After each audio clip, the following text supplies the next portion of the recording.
በጣም ብዙ ሰው የሚገርማችሁ እግዚአብሔር ከየት እንዳነሳው የረሳ ሰው አለ።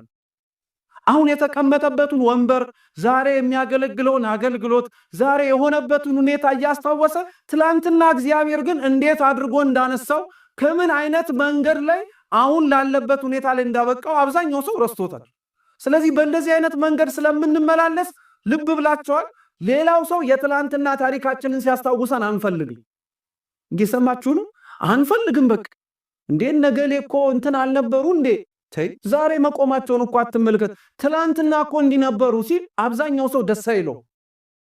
አቤት ሰው በቃ ይኸውልህ ኃጢአትን እኮ አይረሳም ምናምን እንላለን።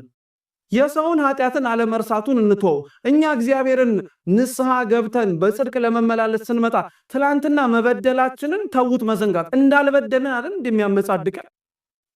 እግዚአብሔር ከየት እንዳነሳን ረስተን አይደለ እንዴ ዛሬ አፈር ላይ ሆነው መነሳት ለሚፈልጉ በተለያየ ችግር ውስጥ ላሉ ብዙ ሰዎች መድረስ እኮ ያቃተን ለምን እንደሆነ ታውቃላችሁ? ስለምንመጻደቅ። ትላንትና ታሪክ እንደሌለን ስለምንመስል። የትኛውም ጻድቅ ግን ይላሉ ሊቃውንተ ቤተክርስቲያን የትናንትና ታሪክ አለው። ወደኋላ ሲመለስ የሚያስታውሰው ደስ የማይሰኝበት ነገር አለ። ግን ያ ደስ የማይሰኝበትን ነገር ጽድቅ ለመስራት ሲል ይበቀሏል።